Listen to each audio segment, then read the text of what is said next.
Salut à tous, Serpent Cobra GT, version longue. Et pourquoi m'en a un 2? Parce qu'il ne fait plus dans le détail. Maintenant, quand il commande, c'est une, deux, trois. Non, il y en a une pour moi, il y en a une pour son ton utile. Alors, j'en avais déjà. On les a roulés en 6, on les a roulés en 8 évidemment. Et pourquoi la longue? Parce que la longue, tu peux mettre un vrai moteur de 74 mm. Pour moi, je dis un vrai moteur parce que c'est vraiment ce qui va avec le poids de ces GT. Les courtes, souvent, sont reliées à des moteurs de 68. Ils s'en fichent puisqu'en compétition, la réglementation a changé vers ces mini-moteurs qui te vendent au même prix que les grands, mais il y a moins de matos dedans. Moi, je suis pas content. Plus petit, moins cher. D'un autre côté, après, ça évite aussi qu'ils fassent le plus petit moins cher, enfin au prix normal, et le plus long plus cher. C'est vrai que c'est à mode maintenant, on remonte tout d'un coup les KV. À un moment donné, on avait déjà des moteurs Castle de 1650 kV il y a 15 ans. En buggy 4S, c'était bien, ça bombardait, puisque en 4S, donc 14,8 volts x 2650 ou 2700 kV, te donnait le truc le plus proche possible des RPM max du rotor. Chez Castle, c'était 60 000, chez Plettenberg et Lenner, 70 000, chez les autres, 45 50 000. Donc en 4S 2650, tu étais au maxi de ce que tu voulais sortir en RPM, donc plus grande vitesse de pointe, évidemment plus de conso. Tout d'un coup, ils ont dit non, il faut descendre 1008, patati patata. Ensuite, sont arrivés les varios avec les modes turbo, donc 1800 avec un turbo, ce qui fait que ton 1800 avec le turbo à fond sort autant que le 2650. Donc pas trop l'intérêt. Sauf le couple. Le moteur avec moins de kV a plus de couple, donc à bas régime, consomme un peu moins. Et sur la ligne droite, tu peux balancer le reste par le turbo. Là, c'est ok. Et là, maintenant, déboule les 2800 kV avec l'avance physique sur le moteur, plus le turbo, égal en 4S des tours minutes très élevés. Le rotor étant plus court, ils peuvent envoyer plus de tours minutes avant saturation, enfin avant l'éclatement physique du rotor, les aimants n'étant pas solides. Mais énorme consommation, lipo 2S10000 x 2 évidemment pour être en 4, donc des lipos très chers, un combo très cher pour finalement faire pas mieux que ce que nous on fait en loisir. Au début, évidemment, comme d'hab, hein, les gars de la compète, oh, c'est des hérétiques, c'est des fous, youtubeurs du dimanche, ça pas ce qu'ils font, gna gna gna gna. 1500 kV, x 8S, sans le moins de turbo, sans rien, égale plus petit budget que du 4S niveau compète, égale même perf, sauf que au bout de 10 minutes, nous, on n'est pas en panne, on n'a pas cuit, parce qu'on peut rouler 20, 25, 30, 45 minutes. En mode circuit, on a essayé 1400 kV en 8S avec un 97 de pointe. On a aligné 40-45 minutes avec des lipos pas chers, avec des petits taux de décharge parce qu'on a évidemment une conso ridicule. Et pour et des comptes, toujours évidemment, tu te dis bon, si je fais 2 runs en 4S, ça me revient au même aussi, à la même vitesse que l'autre en 8. La différence, c'est la brutalité de l'accélération. Vous l'avez vu sur les Mojave 8S, sur les vidéos, c'est pour ça aussi que j'ai refait le mien en 6, même avec le mode turbo, vous verrez sur les vidéos. Si vous regardez au moment où la fripouille appuie sur le champignon, le Mojave part comme une GT piste. Ça arrache à mort. Nous, c'est ce qu'on aime. On n'aime pas les réglementations avec les mini-moteurs qui chauffent, on n'aime pas être limité en S parce que pareil. Et c'est pas pour aller plus vite. Tout simplement. En plus, j'ai des circuits ici qui permettent, où le parking est assez grand, qui permettent des entraxes un peu plus longs. Avec les entraxes plus longs, on a des carreaux aussi plus réalistes et un peu différentes que les courtes. On va dire, si tu sur un 325, tu pourrais mettre une Clio RS ou une Mégane RS, et c'est vrai que sur l'entraxe long, par contre, tu mettras les Audi, les Mercedes, les BM. Oui, c'est vrai que je parle toujours des Allemandes dans les grosses berlines. Qu'est-ce qu'ils font en France, 4008 ou je ne sais pas quoi, 40008. Chez Renault, ça doit être encore un nom tordu. Et bref, ils en font aussi, ils en font des biens aussi, évidemment. C'est pas le contraire. Alors, on va ouvrir les deux, ça sert à rien. Si, il faut ouvrir les deux, parce qu'il y en a un qui dit il a que les cartons, il montre pas les voitures parce qu'il les a pas. Dans le cul, Lulu, regarde une. Et deux. Ça n'a pas de quoi être jaloux, c'est pas les deux miennes. Alors, et de Serpent, je vais ces prochains temps vous proposer, enfin vous remontrer plusieurs modèles pour une raison très simple. Vous savez que j'adore Obao, mais Obao a merdé. Tout simplement, les plastiques ont régressé. La qualité de préparation des ARTR a chuté. Les RTR ont une chouette radio et un bon cerveau, mais Alors le Vario évidemment rebat GeoViewing.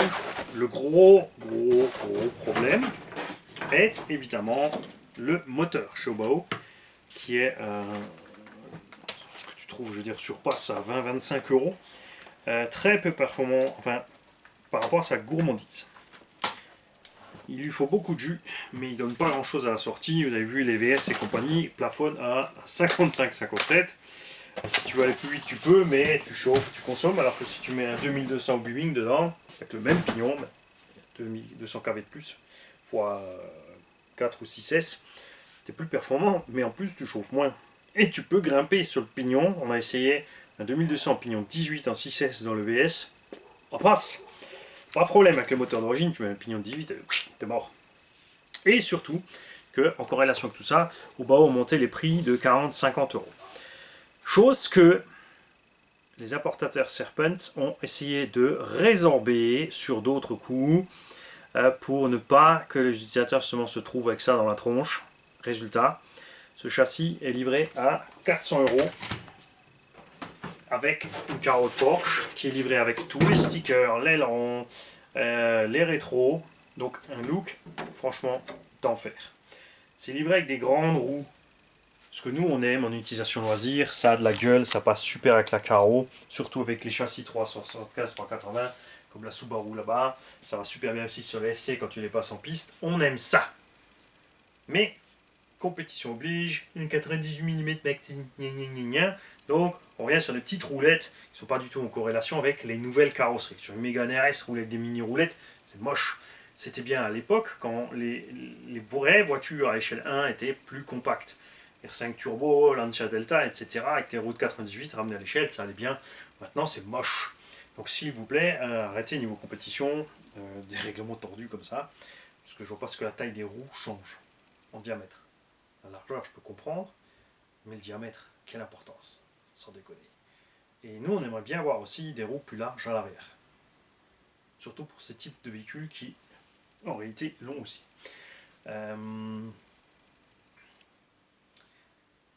Là aussi, l'importateur Serpent en France, avec les Allemands, se sont penchés dessus et il y a des choses qui arrivent. Soyez patients, ils y travaillent, c'est pas facile, mais ils vont nous faire des choses sympas. Sur les premières montres de ces GT LVB, même la courte, il y avait des roues Serpent dessus, qui n'existaient qu'en une seule dureté en France.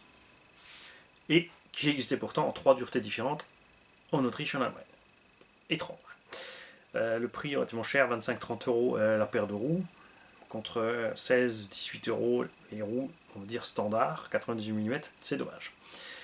C'est un profil rainuré avec, qui était radial. Là maintenant, on a autre chose. On a des roues Aroax. Donc on a d'autres jantes qui rappellent étrangement quand même les jantes des Obao GTB, qui ont un bon petit look sympa. Et on a un slick dessus, dont je ne sais absolument pas ce que ça vaut pour l'instant. S'ils ont opté pour une gomme médium pour l'utilisateur générique, ça peut être sympa, c'est clair.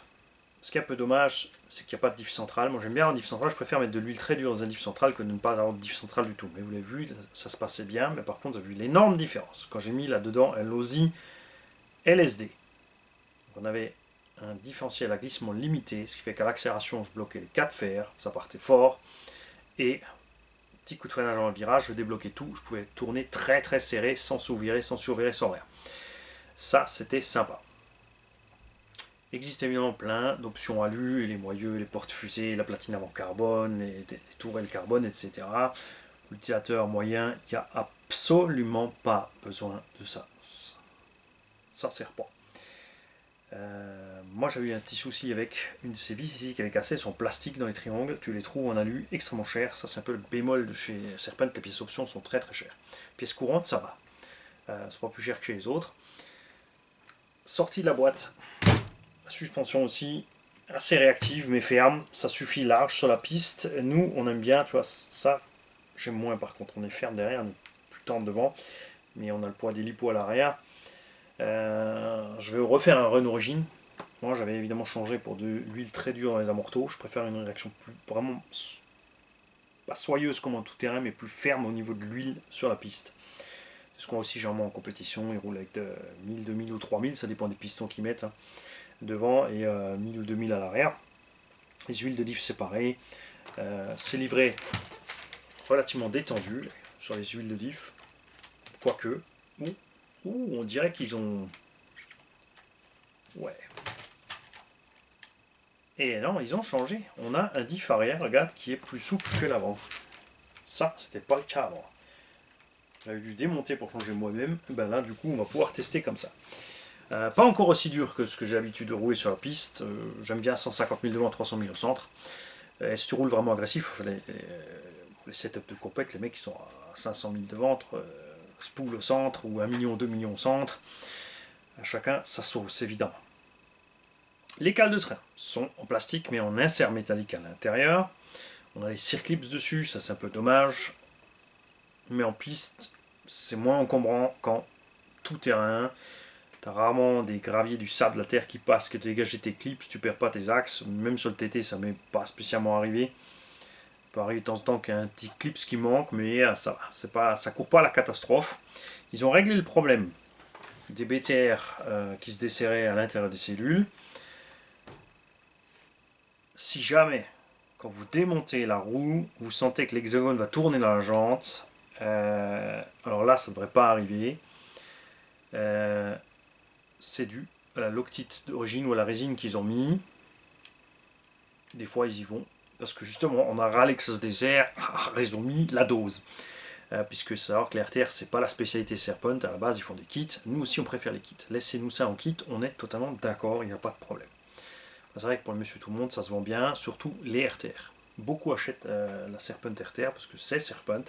On a quand même la qualité des matériaux, puisqu'ils ont choisi, au lieu de diviser en deux catégories, c'est-à-dire de mettre une transmission basique sur les RTR et de l'alu basique sur RTR et du plus haut de gamme sur les compètes, ils ont laissé les éléments de base, donc 70, 75, T6, tourelle, châssis, corde à morteau alu 60-61. Parce que ça revient moins cher finalement de faire qu'une seule production, une seule référence. Pour les boutiques aussi, c'est beaucoup plus simple évidemment que d'avoir 36 000 références disponibles à la vente. Ce qui a changé, c'est la couleur de l'anodisation des alus ici. Moi j'avais argenté, mais j'avais des pré-séries à l'époque. Les cardans ne bougent pas, ils vibrent pas, ils tremblent pas, c'est génial. Les arbres de roue c'est pareil, à l'arrière on a des dog bones, c'est pas des CVD, tu peux mettre les CVD, pas spécialement utile, surtout pour le loisir. Enfin, je vois, on cherche pas la microseconde pour attraper l'autre, c'est égal. Tu as tous les setups possibles évidemment de suspension, tu peux changer carrossage, pincement, la hauteur des étriers, des portes-fusées non, par contre tu peux varier un peu l'anthrax. À l'avant tu peux pas varier l'anthrax, ni changer la hauteur. Normal. Tourelle, c'est pas la peine de chercher le carbone pour gagner 2-3 grammes par tourelle. Franchement l'engin comme il est, RTR, enfin sorti de la boîte, à part les huiles que j'avais changées à l'époque, et les petits ennuis de BTR qui étaient serrés, j'avais rien changé, c'était génial. Les roulements d'excellente qualité à bord. Genre moi je roule en vitesse, donc forte accélération, surtout avec le SDSD, déblocage à gogo. On avait poussé à 120, 127 sur la ligne droite. Et c'est un point pour lequel aussi j'ai parlé avant des temps de compétition de 10 minutes. N'oubliez pas que ces engins, donc à la base, sont prévus pour ce genre de choses. Des runs de 10 minutes. Nous, on roule 20, 30, 40 minutes. Imaginez un peu la température à l'intérieur des diffs, la température des roulements, des cardans, des noix de cardan. Tout ça influe évidemment aussi sur ta loctite. Si tu dépasses certaines températures, tu commences à craquer la loctite. Ça peut poser des problèmes. Tu chauffes à mort les roulements, donc la graisse ou l'huile dans les roulements chauffe et cuit. À l'intérieur des diffs, c'est pareil. Et c'est là qu'on voit la différence de qualité des plastiques après entre l'un constructeur ou l'autre. Alors c'est pas qu'il y a un constructeur qui est mauvais et l'autre qui est excellent, c'est juste qu'ils ont basé sur 10 minutes, ça tient les 10 minutes, mais à certains constructeurs, on se comprend, où tu roules 20-30 minutes, où tu as fondu le corps de diff, le croisillon tourne dedans. Et, ça c'est pas cool. Mais on oublie souvent qu'on va beaucoup plus loin que ce que les constructeurs pensent, que ce qu'on va faire avec les voitures. Donc je suis impatient de savoir ce que valent ces nouveaux pneus, si on peut les avoir plusieurs duretés, et ils nous préparent aussi autre chose. Ça, je ne vais pas vous en parler. Ah, ouais. Ah, j'ai l'exclusivité française mondiale. Ah, ouais, c'est vrai en plus. Ils vous préparent un truc, mais je ne vous en parle pas. On va attendre que ce soit fait, si c'est possible ou pas. Allez voir sur la page Serpent Facebook. Il faudra descendre un petit peu. À un moment, il y a une petite photo d'un châssis comme ça qui a une modif dessus. On va voir si vous allez tilter. Moi, ça me plaît cette idée. Parce que, et comme dit, j'ai discuté plus d'une heure au téléphone avec l'importateur Serpent pour la France. Et c'est une équipe qui se bouge, comme MRC, comme d'autres, comme GVP, et d'autres qui vraiment ont constaté pendant le virus que c'est clairement le pilote de loisir qui porte la RC sur ses épaules et pas la compétition. Parce que la compétition s'est arrêtée et les ventes loisirs ont soutenu tout ça et ont grimpé même. Résultat, voilà. On sera récompensés. Nous, les pilotes de loisirs. Les gens qui roulent n'importe où, qui font n'importe quoi, qui ne savent pas ce qu'ils font. Parce que, en fait, tous les gens avec lesquels j'ai discuté, du côté professionnel, ont remarqué une chose, enfin, sauf une petite bande, que on a raison, on sait ce qu'on fait, on s'amuse. C'est prévu pour s'amuser, on s'amuse avec, tant mieux. Les plastiques Serpent. Je n'ai jamais eu rien à dire, ça c'est clair. La qualité de la ferraille aussi, et des alus. Là, tu peux voir que c'est des choses qui ont resté longtemps en mer sur les conteneurs avec les blagues à Erdogan. Donc, on a un peu de rouille sur la tête de vis. C'est pas méchant si vous avez ça, ne vous inquiétez pas. Vous mettez un tout petit peu d'huile sur la tête de la vis. Le lendemain, vous verrez plus rien. On a évidemment les vis de butée des triangles, là, qui te permettent de régler la hauteur de caisse, la butée maximum. Là, tu vois, tu soulèves ta voiture, elle décolle du sol, tu n'as pas plus de garde-sol. Si je desserre ces vis, mais je laisse la suspecte où elle est, quand je mets les batteries et tous les aimants dedans, on sera quand même à la même garde-sol, ça on est d'accord. Mais quand je vais lever la voiture, les roues vont descendre. Plus je serre ces vis, plus je rapproche mon châssis du sol. Puisque tu ne peux pas le faire en changeant l'ancrage des amortants en hauteur, il n'y a pas plusieurs trous ici, tu ne peux pas descendre ici à la hauteur. J'aimerais voir revenir ça, on avait ça sur la RC dans le temps, on avait 2 rangées en hauteur ici, et 3 ou 4 rangées en hauteur sur certains modèles ici dans la tourelle, donc tu pouvais vraiment changer la hauteur sans changer quoi que ce soit au setup de suspect. Là, si tu changes ta hauteur, si je desserre maintenant puisque c'est un ressort court, je vais le détendre, résultat, mon véhicule va descendre, par contre je vais changer la progressivité de ma suspension. Ça va pas aller, il y a un moment il va décrocher. Tu vois, tu vas être obligé de suivre. Et si je veux monter plus, je peux aussi, mais il faut pareil, il faudra que j'augmente ici mon réglage du tarage pour rattraper la différence. Mais il y aura toujours des effets secondaires, contrairement à changer un amortisseur de position en hauteur. Là, il faut 2 étapes, il faut la vis et il faut le tarage ressort pour compenser la différence des deux. Tu peux évidemment démonter les amortos, mettre des butées à l'intérieur de la tige d'amorto pour empêcher ton amorto de descendre, ça changera aussi ta hauteur de caisse, mais là aussi il faudra changer sur ton ressort. Et ça j'y tiens, vous pouvez faire ce que vous voulez, il faudra traduire autrement vos notices. Ne pas confondre hauteur de caisse dynamique et statique. Garde-sol dynamique et maxi, c'est pas la même chose. Tu descends ta garde-sol dynamique en influant et en changeant ici le tarage sur les ressorts, mais pas la maxi.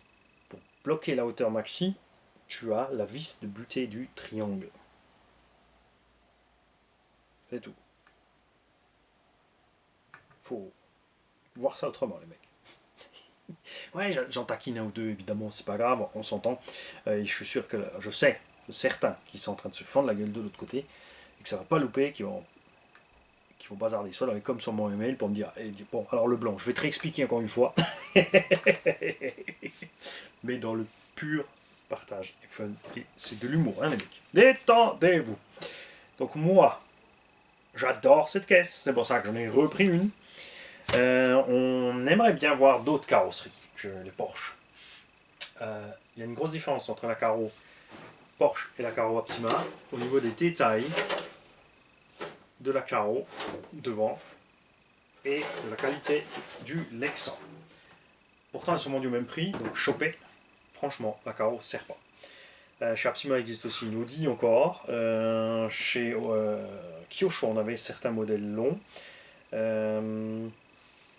Mais la Kyosh a le même problème que la GTB. Enfin, c'est pas vraiment un problème. Si tu roules en 4S ou en 6S avec une batterie légère dans la GTB, ça va bien dans la Kyosh.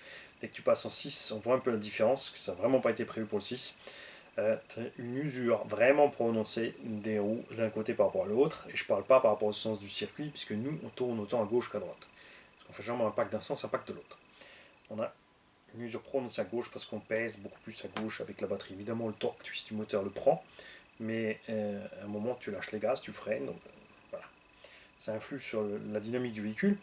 Là on est mieux équilibré, par contre on a les batteries derrière. Je ne suis pas fan des setups avec les batteries au fond, avec toute la masse des batteries à l'arrière.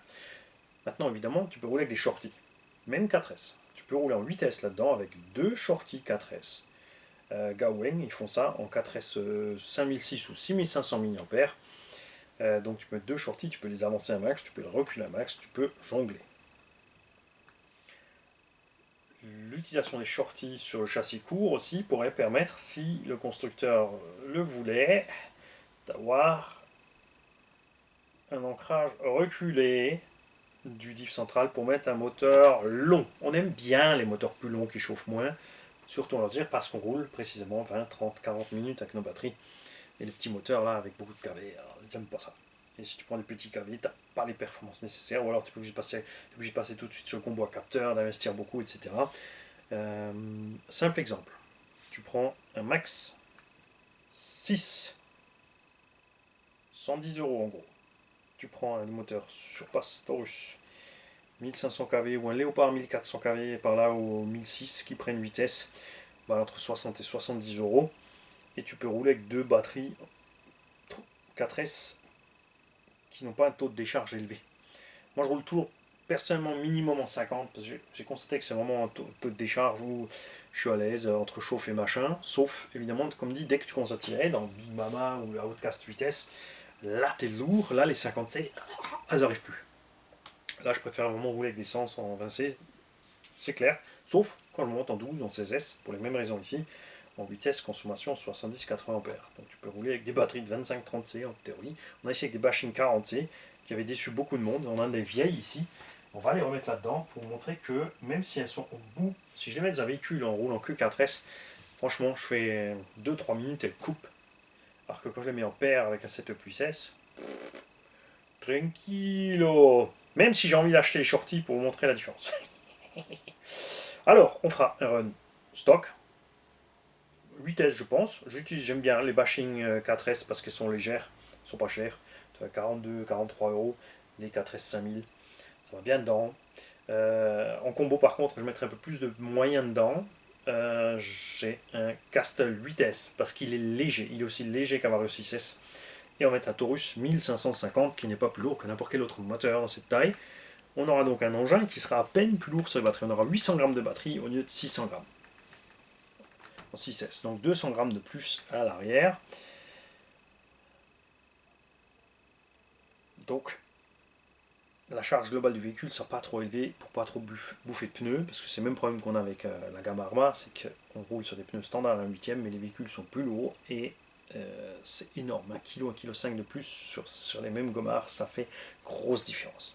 Alors attention, si vous utilisez des pneus ici GRP, PMT, SP Racing, à l'arrière, vous avez la jante qui touche le porte-fusée. Donc impératif de mettre des élargisseurs à l'arrière pour pouvoir les monter sans encombre. Moi, sans pitié, j'avais disque à bout, Banzai. Sur ma voiture, je fais ce que je veux. Ça allait très bien, de toute façon on n'a jamais perdu le porte-moyeu arrière, donc c'est que c'était largement assez solide. Ils sont en train de travailler dessus pour faire des grandes jantes comme ça avec des pneus taille basse aussi. Donc on aura le même look quasiment, ça se verra à peine la différence de hauteur de pneus, mais pour respecter les 98. Moi je suis pas pour, laissez tomber les 98, on veut des roues en 108, et puis c'est tout. Tant pis pour les autres, c'est comme ça. Ils ont qu'à s'habituer en compétition, il faudra qu'ils changent leur setup. Nah hein, puisque c'est l'utilisateur de loisir qui a permis ces 2 dernières années aux marques de survivre, et maintenant c'est la compète de s'adapter aux pilotes de loisirs. J'aimerais bien voir d'ailleurs des compètes honnêtement en vitesse, comme dit 1400, 1500 km, des runs de 20-30 minutes, avec des performances diminuées même franchement. C'est vrai qu'avec les 4S, les modes turbo, ils alignent des 120 hein, sur les circuits des mecs. Et là c'est sûr que 10 minutes, c'est chaud. Ben, si tu descends une vitesse 80-90 et tu fais des runs de 40 minutes, moi je dis que ça peut être cool aussi. Puis ce sera plus proche de. Puisque la vitesse c'est quelque chose d'absolu, hein. C'est pas un 100 km/h en 1 huitième, ça sera pas 800 km/h à l'échelle 1. Oui. Euh, le poids c'est pareil, hein. C'est absolu. La masse elle est là. Euh, c'est disproportionné, ça c'est une caisse sur 1 huitième qui finit à 4 kg. Donc si elle était 8 fois plus grosse, elle ferait 42 kg. Les vraies bagnoles font une tonne, tu vois, il y a un souci. On arrive aussi à sortir un cheval du kilo, comme les modèles de compète, ça c'est cool. Et donc ça serait cool aussi des courses de 40-50 minutes, comme en vrai. Après par contre, ouais, là faut être concentré, il faut y aller tranquille, faut suivre. Ça peut être sympa. Moi je dis que ça vaut le coup d'essayer ça. Et ça serait sympa aussi de faire découvrir ça aux compétiteurs. De sortir un peu de leur bulle, hein, c'est normal. Après, ils sont en fond dedans, c'est tout à fait normal. Dès que tu fais un truc, t'es à fond dedans, t'es perdu. C'est comme moi, Mani dans sa cave, il fait sa chaîne, il n'y a plus le temps de regarder les autres chaînes. Résultat, des fois, ça va plus, Mani. Donc, Mani, il va sortir, il va regarder ce que font les autres, il va faire une petite pause. Et parce que, accessoirement, on parle pas d'avoir tort ou raison, on parle d'avoir plusieurs points de vue sur une chose. Voilà. Si cette caisse vous plaît, n'hésitez pas. Ça, c'est vraiment un châssis, tu peux prendre yeux fermés. C'est clair. J'ai repris quand même un châssis au bas aux pistes quand même pour voir ce qu'il en est. Après en piste ça sera moins parlant les défauts plastiques par rapport au tout-terrain, c'est clair, je le sais. Mais comme ça on pourra faire quelques petits comparos, voir un peu la différence. Puisque là, du coup les WOW maintenant GTB sont à 300€, là t'as 400, t'as 100€ de plus, t'as quand même une carreau magnifique de surplus. Tu peux prendre sans la carreau, c'est moins cher forcément. Autre chose, donc en carreau en traction il existe la Subaru, la Ford Fiesta. Des carreaux de GT. Delta Plastic.it fait aussi des carreaux de pur GT en châssis long. Deux, trois autres choses. Moi, personnellement, j'ai laissé la Subaru et la Ford Fiesta chez Elsa CRC. Donc, elles arrivent aussi en incassable. Parce que ce serait un peu plus lourd en haut. Mais comme dit en run loisir, c'est quand même sympa ces carreaux incassables. Ça permet un peu plus de liberté sur les touchettes. Tu te retournes pas souvent en piste, mais quand tu te retournes, ça fait mal. Avec l'incassable, quand tu te retournes, tu vas rigoler et puis tu vas aller chercher ton machin qui a fait 100 mètres sur le toit. Tout détendu. Ça protège aussi très, très très bien les essieux, on l'a vu sur les tout-terrains. T'as une grosse carreau incassable qui enveloppe le tout. Les chocs sur les essieux sont vraiment vraiment diminués. Donc on va voir ça. Point fort de Serpent aussi, toujours ça, hein. Des roues libres superbes. Les modèles compètent avec les diffs ouverts ont une roue libre. Alors, c'est ce que je vous avais dit quand je l'avais là, le châssis. C'était. Genre là, tu vois, je pousse, elle s'arrête. la version, la SRX8, j'avais fait ça, elle est partie l'établi. Pour te dire un peu niveau de roue libre, par contre, même sur circuit, tu peux avoir quelque chose qui va passer dans ta transmise. Alors on te dit, oui, c'est pour le refroidissement, mais sur des manches de 10 minutes, qu'est-ce qui va chauffer, couronne pignon, sans déconner. Comme c'est ouvert, tu peux mettre de graisse ou de la graisse non collante, moins de petits cailloux qui passent dedans. En thermique, ça va parce que tu bloques, tu débrayes. En électro, tu es en plein axel quand la pierre passe dedans. Soit tu fais sauter couronne pignon, soit tu fais sauter couronne pignon principale, soit tu bousilles ton axe moteur. Si ton moteur est déjà en température critique à ce moment-là, de fortes chances que tu aies des aimants qui tournent autour de l'axe. Angle Nord aussi s'est lancé là-dedans, X-Ray aussi, XC-Diff ouvert. J'espère qu'ils vont continuer à nous faire des versions diff fermées. Comme dit, j'ai pas envie de se retrouver comme un clé indice à courroie ou pas utilisable sur parking. Tout simplement. Voilà. De toute façon, je veux dire, ils en vendront plus si l'utilisateur de loisirs peut en avoir aussi, et ça n'empêchera pas le compétiteur d'utiliser la voiture sur le circuit. C'est pas le fait qu'il y a les carters en moins, franchement, qui va changer vraiment grand chose, soyons honnêtes. Donc si vous avez des diffs ouverts, je peux que vous conseiller une chose, c'est ce qu'on avait fait nous sur celle à Benoît, c'est qu'on avait utilisé du Lexan pour faire une petite protection pour empêcher la caillasse de gicler dedans. Ouais, mais ça coupe la ventile. Tu roules 10 minutes, alors m'emmerde pas. C'est taquinerie. Détendez-vous. C'est pour taquiner. Parce que je veux l'avis des compétiteurs. On veut tout savoir. Les mecs, balancez-nous. Dites-nous ce qui vous plaît dans la compète, le machin, bidule. Pourquoi vous aimez pas les. Si vous aimez les diffs ouverts ou pas. Si vous préférez de la courroie, du cardan. On veut tout savoir. En tout cas, niveau look, personne ne pourra dire le contraire qu'avec des routes 108, c'est beaucoup plus beau. Si vous en avez, évidemment, sur la courte et la longue, partagez l'expérience avec nous.